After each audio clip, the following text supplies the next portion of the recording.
Olá, querido aluno, aluna do Instituto Caminhando com Propósito. Aqui é o professor Tiago Maivorme e estamos aqui para mais uma aula. A nossa aula número 2 da matéria de Bibliologia.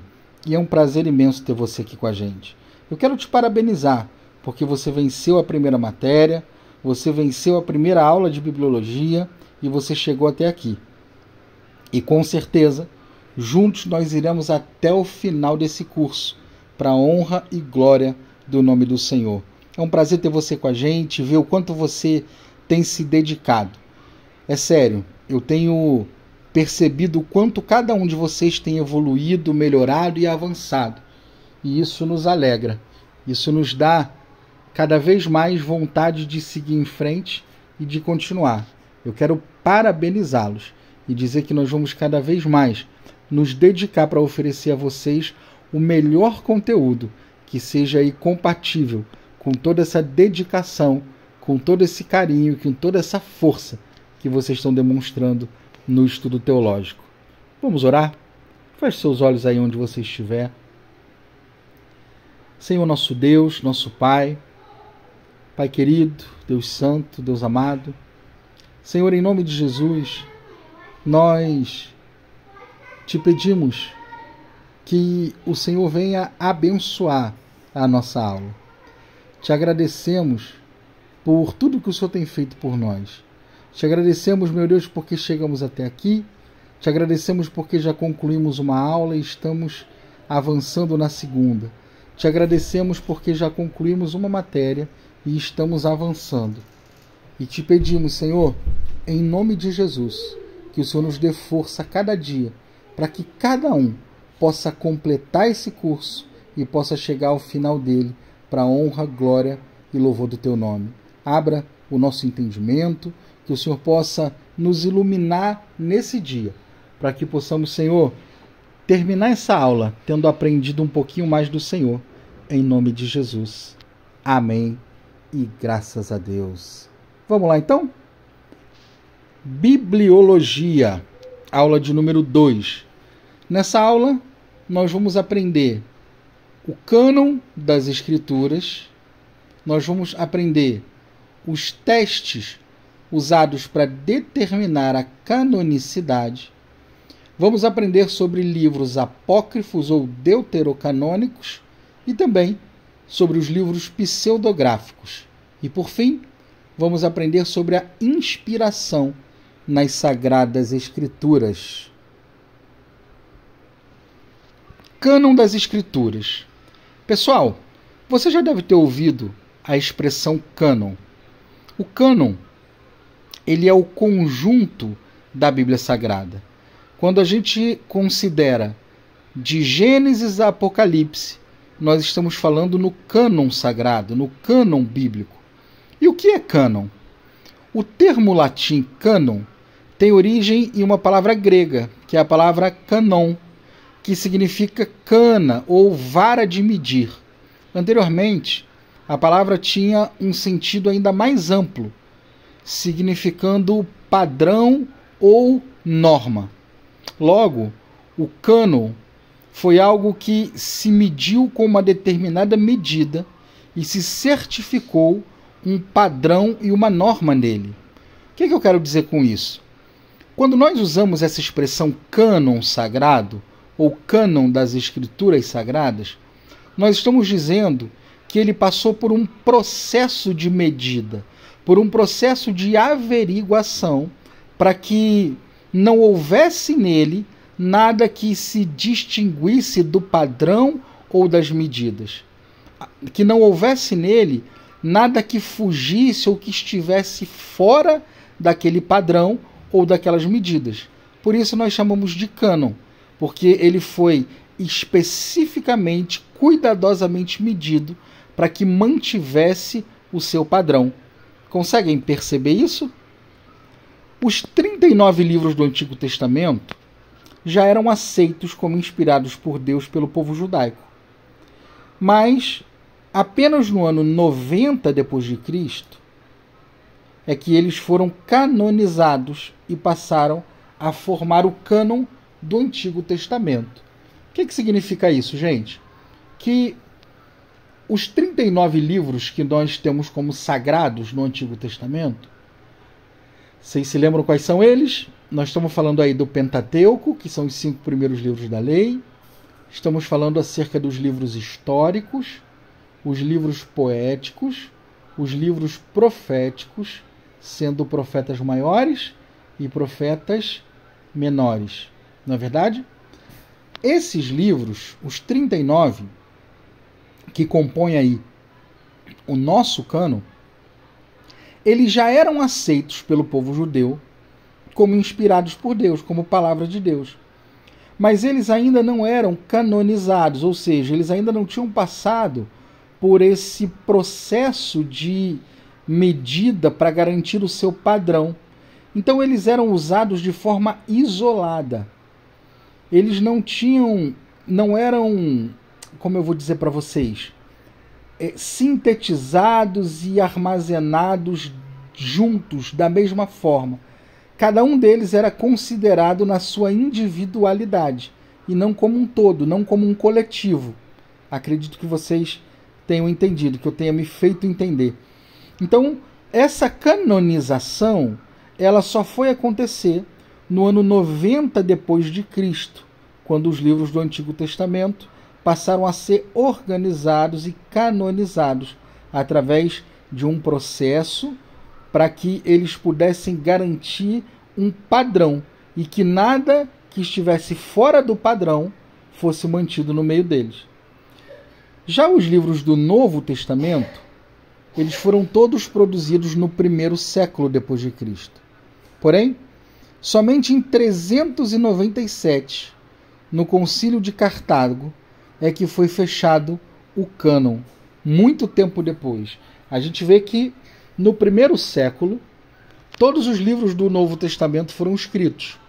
Porém, eles só foram canonizados e reconhecida a sua inspiração divina no ano 397. Isso pode parecer muita coisa, mas na verdade não é. Porque se a gente observar, os livros do Antigo Testamento, eles foram escritos milênios antes. Não é verdade? Centenas de anos antes. Milhares de anos antes. E eles só foram canonizados no ano 90 depois de Cristo.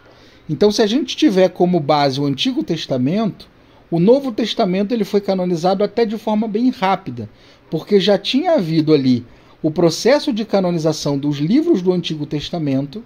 Então a igreja utilizou mais ou menos ali o mesmo processo, os mesmos procedimentos que foram usados na canonização dos livros do Antigo Testamento, para procederem à canonização dos livros do Novo Testamento. E assim, em 397 depois de Cristo, no Concílio de Cartago, fechar o cânon sagrado ou o cânon bíblico, que é exatamente da forma que nós conhecemos nos nossos dias. Agora, o que é canonização? Como isso aconteceu? De que forma foi feito? Quais foram os testes usados para testar essa canonicidade? Bom, o Antigo Testamento já era amplamente aceito pelos judeus, como palavra revelada e inspirada por Deus, até que no ano 90 se reuniram no Concílio de Jamnia. Já o Novo Testamento seguiu vários testes, até serem reconhecidos como cânon sagrado. Pessoal, os livros do Antigo Testamento, por já serem livros muito antigos e amplamente aceitos, eles só se reuniram lá no Concílio de Jamnia para poder conversar e determinar a canonização desses livros. Porém, os livros do Novo Testamento, como eram muito recentes, eles eram livros com pouco tempo ainda. A doutrina que Jesus trouxe foi uma doutrina revolucionária, muito diferente de tudo que os judeus conheciam e pensavam. Então, esse processo de canonização dos livros do Novo Testamento, ele foi um pouco diferente e ele utilizou-se de vários testes. Primeiro, é o teste da apostolicidade. Que critério é esse? Que teste foi esse que foi aplicado aos livros? Esse critério determina que o livro que tenha sido escrito ou por um apóstolo, ou por alguém próximo a um apóstolo, supervisionado e ratificado por ele, poderia ser um livro canônico, poderia ser um livro inspirado. Ou seja, com isso nós temos as cartas de Paulo, nós temos as cartas de Pedro, de João, de Tiago, os evangelhos de Mateus e Marcos, e os evangelhos de Mateus, Marcos e João, o evangelho de Lucas, que era alguém próximo a Paulo, né? Então, esse critério da apostolicidade, ele já ajudou muito a fazer essa filtragem do que seria inspirado por Deus e do que não seria. Outro critério utilizado foi o critério espiritual. Esse critério verificava se o livro era ensinado nas igrejas e se edificava a vida dos irmãos. Por que isso? Antes da canonização, não existia a Bíblia como nós temos hoje. Hoje nós temos a Bíblia como nossa regra de fé e prática, e toda igreja verdadeira, ela tem a sua Bíblia. Ela tem a Bíblia do Senhor Jesus, ela tem a Bíblia Sagrada como a sua fonte de doutrina. Sim ou não? Todas as igrejas que são sérias, verdadeiras e cristãs de verdade, elas têm a Bíblia e somente a Bíblia, e exclusivamente a Bíblia. Mas naquela época, ainda não existia a Bíblia como nós conhecemos. Por quê? Porque os livros ainda não haviam sido canonizados. Nessa época, vejam bem, o Antigo Testamento já estava canonizado. Então todas as igrejas possuíam seus exemplares do Antigo Testamento. Porém, os livros do Novo Testamento, eles eram soltos, eles eram individuais. Então, para que um dos critérios utilizados para a canonicidade foi a verificação se aquele livro era ensinado nas igrejas como doutrina e se ele estava sendo utilizado como edificação na vida dos irmãos e na vida da igreja. Então, por exemplo, quando se reuniram para fazer essa averiguação e esses testes, e chegaram à conclusão que os evangelhos de Mateus, de Marcos, de Lucas, de João eram amplamente ensinados nas igrejas, eram amplamente utilizados como doutrina e para edificação da vida dos irmãos, esses livros foram considerados canônicos. Entendem? Junto com uma outra série de testes, é claro, como por exemplo a apostolicidade. Outro, que era um critério também extremamente importante, e que esse critério eliminou muitos livros, foi o critério da exatidão doutrinária. O que é isso, pessoal? Esse critério verificava se o livro apresentava a sã doutrina, que era apresentada pelos apóstolos e por todo o Antigo Testamento. Se algum livro contrariasse outro que já era canônico, certamente ele estava descartado. Por exemplo, vocês se lembram que nós falamos que o Antigo Testamento foi canonizado no ano 90 depois de Cristo. Se algum dos livros que estava ali em disputa, em estudo no Novo Testamento, contrariasse alguma doutrina bíblica do Antigo Testamento, ele já era automaticamente descartado como livro canônico, porque ele não se adequava a esse critério da exatidão doutrinária. Que legal, não é verdade? Uso. O critério avaliava se o livro era reiteradamente usado pelas igrejas e se ele era citado frequentemente pelos pais da igreja. Ele se relaciona um pouco com esse critério espiritual que a gente viu, mas o critério de conteúdo espiritual, ele verificava mais do que o uso, a edificação dos irmãos. Já o critério de uso, ele verificava se aquele livro era reiteradamente usado na igreja e se ele era reiteradamente citado pelos pais da igreja, pelos primeiros líderes da igreja, nas suas pregações, nos seus sermões, enfim. E o outro critério era o critério da inspiração divina. Esse critério central que determinava o livro que entrava e o que não era aceito para fazer parte do cânon sagrado. Bem interessante, né? Então esses foram os critérios principais utilizados para determinar a canonização. Pastor, como que era esse critério da inspiração divina? Se um livro ele preenchesse todos os critérios anteriores, ele era considerado um livro inspirado divinamente. Então, ele preenchia esse requisito da inspiração divina e era integrado ao cânon sagrado. Com isso, depois de dezenas e dezenas de candidatos, apenas 27 livros foram reconhecidos como divinamente inspirados e incluídos no cânon sagrado do Novo Testamento, somados aos 39 do Antigo Testamento, fechando aí os 66 livros sagrados que nós conhecemos hoje e usamos e amamos com toda a nossa força. Não é verdade? Vamos lá. Livros apócrifos ou deuterocanônicos e pseudográficos. Gente, os livros apócrifos são aqueles que, por algum motivo, não foram reconhecidos como inspirados por Deus ou, por consequência, não entraram na composição do cânon. As traduções do Antigo Testamento para o grego e para o latim, chamadas Septuaginta e Vulgata, incluíram esses livros no seu conteúdo. Porém, eles não são livros inspirados. O que significa isso aqui?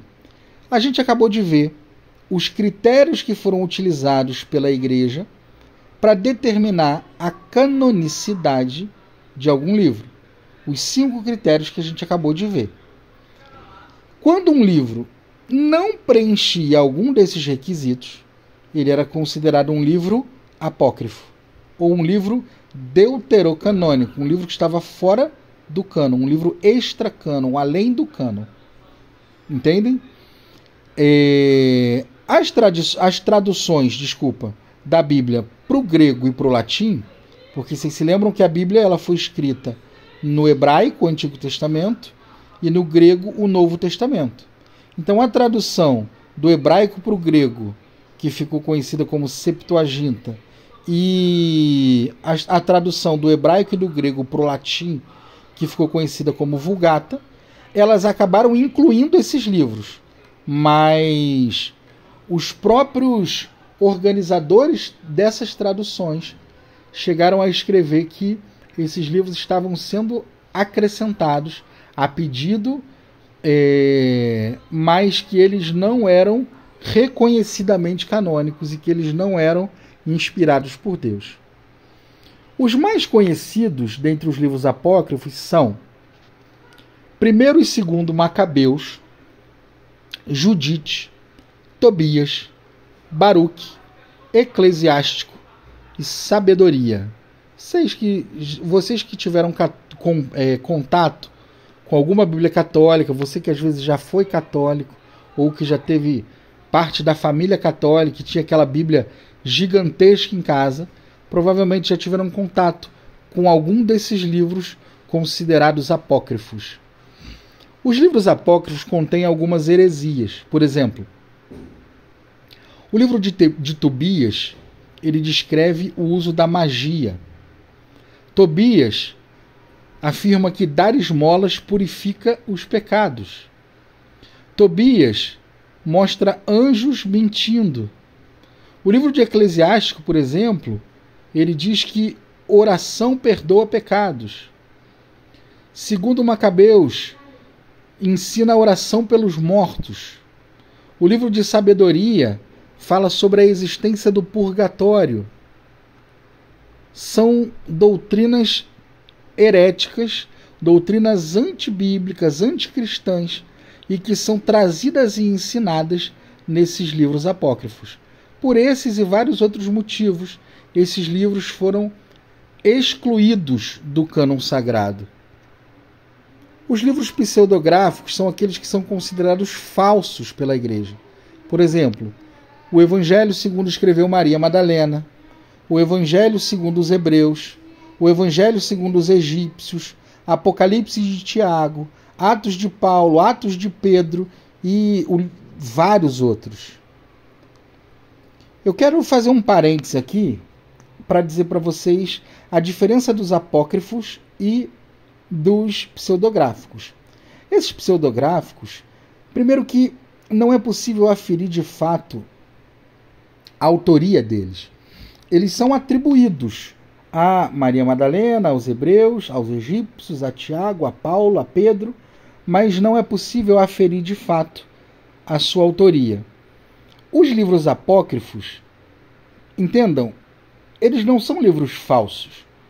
Eles têm conteúdos históricos muito importantes, como, por exemplo, quando nós pegamos a nossa Bíblia e terminamos o livro de Malaquias, antes de começar o livro de Mateus, nós percebemos uma folha em branco.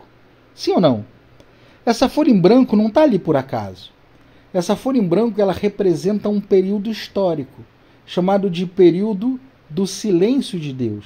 Foi um período de 400 anos em que Deus não enviou profeta para a terra. Um período de 400 anos que Deus não falou diretamente com o homem. E se a gente observar o contexto em que termina o livro de Malaquias e o contexto que começa o livro de Mateus, são contextos históricos completamente diferentes. E como que a gente consegue entender esse ato entre um e outro? Através da leitura dos livros de 1º Macabeus e 2º Macabeus. São livros com um conteúdo histórico interessantíssimo. Agora, eles não possuem inspiração divina. Eles não servem como doutrina bíblica. Eles não servem como palavra de Deus. Mas são livros históricos, como, por exemplo, a história dos hebreus de Flávio Josefo, Heróis da Fé, vários livros com conteúdo histórico incrível, que servem para nos ajudar a entender a história, que servem para nos ajudar a entender uma série de questões, mas que não possuem inspiração divina, capaz de transformar nossas vidas, não é palavra de Deus revelada para nós. Consegue entender a diferença? Já os pseudográficos são livros considerados falsos pela Igreja de Jesus. Outro ponto importante que a gente precisa entrar é a questão da inspiração nas Escrituras Sagradas. Embora a palavra Bíblia signifique livro ou coleção de livros, as palavras Bíblias Sagradas distinguem um livro supremo e incomparável. Ele ultrapassa todos os livros quanto à autoridade, à antiguidade, à literatura, à popularidade, mas a sua supremacia peculiar se vê no fato dela revelar a verdade referente ao Deus infinito. Nós podemos, portanto, concluir racionalmente que a Bíblia é infinita em si mesma. A Bíblia, gente, ela é um fenômeno que só é aplicável de um modo. É a palavra de Deus. Ela não é o tipo de livro que o homem escreveria, se pudesse ou se quisesse. Embora não seja possível apresentar uma lista exaustiva, enumeramos aqui alguns dos muitos aspectos sobrenaturais da Bíblia. Gente, eu quero dizer para vocês que a Bíblia é um livro incrível e maravilhoso. A Bíblia foi um livro perseguido ao longo de séculos. Qualquer outro livro teria desaparecido e sido extinto da história da humanidade. Mas a Bíblia continuou forte e ela é hoje o livro mais lido e mais vendido de todo o mundo. A Bíblia superou muitos desafios. A Bíblia superou muitas perseguições, muitas tentativas de extingui-la, para hoje estar na casa de bilhões de pessoas ao redor do mundo. A Bíblia é conhecida, primeiro de tudo, como o livro de Deus. Com esse título, nós queremos chamar a atenção para a reivindicação de que a Bíblia apresenta, de que ela é a mensagem de Deus aos homens, e não uma mensagem do homem aos outros homens. Muito menos uma mensagem do homem a Deus. Ela foi escrita por homens, sim, mas ela foi escrita por homens inspirados por Deus. O seu autor é o próprio Deus. É o que eu sempre digo. A Bíblia teve aproximadamente 40 escritores, mas o autor foi um só, e o próprio Deus. Nesse livro, Deus é apresentado como Criador e como Senhor de tudo. Ela é a revelação dele próprio, o registro que ele tem. Ela é o registro que ele tem feito e vai fazer. Ele é a revelação de cada coisa e de que cada coisa está sujeita a ele e que só descobre suas vantagens mais elevadas e seu destino quando se conforma e se confronta com a vontade dele. A Bíblia é o livro dele, ela fala dele, por ele e para ele aos nossos corações. Segundo, a criação. Reconhecendo que todas as coisas existem, devem ter um começo, o homem prossegue criado e a própria solução para o problema da origem. O melhor que ele já fez encontra-se representado pelas teorias da evolução, que são piores que não ter solução nenhuma. Esse homem, assim, fracassa em descobrir qualquer solução razoável desse problema. Pode, ao mesmo tempo, receber o mérito da autoria da narrativa de Gênesis, que é a base sobre a qual as revelações subsequentes procedem. Não é evidente? Deus é quem revela o modo maravilhoso como tudo começou. Gente, o homem, ele tentou explicar o início. E a tentativa do homem culminou na teoria da evolução, que é uma teoria fraca e sem sentido.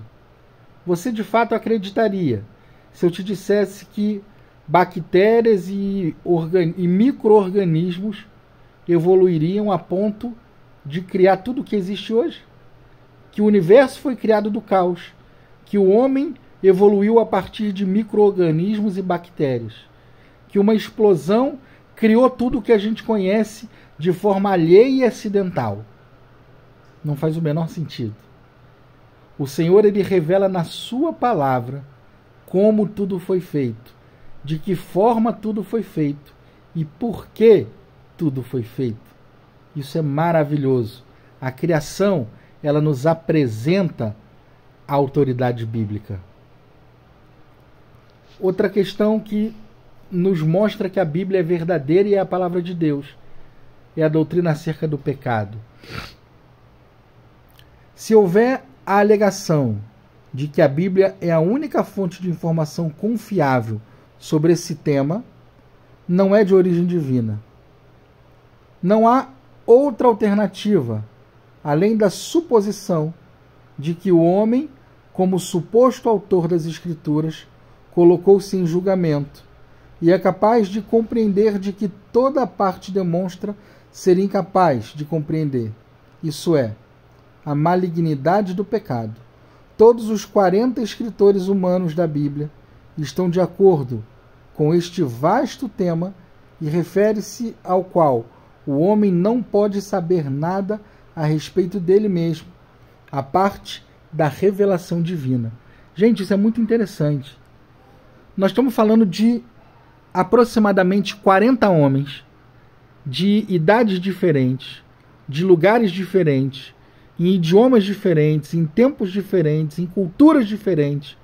Seria impossível que todos eles se colocassem debaixo do mesmo jugo do pecado, que todos eles se colocassem em julgamento por conta do pecado, que todos eles afirmassem exatamente as mesmas coisas acerca do pecado, se não fosse uma revelação divina, uma inspiração divina sobre esse tema do pecado para cada um desses homens.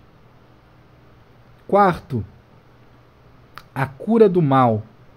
A redenção, ela não só fornece salvação perfeita para o crente, individualmente, como também se estende ao novo céu e à nova terra, com o pecado eliminado para sempre. Como poderia o homem imaginar um plano que desacredita o mérito humano, que garante o poder salvador de Deus e que destina a ele a glória de Deus e a desilusão da vaidade humana. Só depois que o homem é remido que ele pode fragilmente compreender as poderosas obras da graça divina na salvação dos perdidos. Gente, seria impossível o homem por si só compreender a questão da redenção. Se Deus não o tivesse revelado através da inspiração divina nas Sagradas Escrituras, o homem jamais conseguiria compreender a obra da graça, a salvação, o novo céu, a nova terra, a eliminação do pecado, a vitória sobre Satanás e a glória de Deus. 5. Profecias e seu cumprimento. Deus sempre gostou de anunciar as coisas que ele ia realizar. E a história registra a realização de suas predições. Um grandíssimo número de profecias foram feitas pelos escritores do Antigo Testamento relativamente à vinda do Messias, e foram centenas de anos antes do nascimento de Jesus. Essas predições, que no propósito divino deveriam se cumprir no primeiro advento de Cristo, ou seja, na primeira vinda de Cristo, cumpriram-se todas e de forma literal em cada uma dessas ocasiões. As profecias da Bíblia são cumpridas em cada exemplo da história universal. A própria Bíblia indica que o caráter decisivo da profecia é o seu cumprimento literal. Gente, é muito interessante como nós vemos na vida de Jesus o cumprimento de cada profecia que foi escrita sobre ele centenas de anos antes do nascimento dele. Por exemplo, a Bíblia afirma em Gênesis 3,15, milhares de anos antes de Jesus nascer, que o Messias nasceria de uma mulher. Isaías 7,14 afirma, centenas de anos antes do seu nascimento, que ele nasceria de uma virgem. O Messias será o Filho de Deus, anunciou o salmista. O Messias será da semente de Abraão, e ele de fato veio dessa descendência.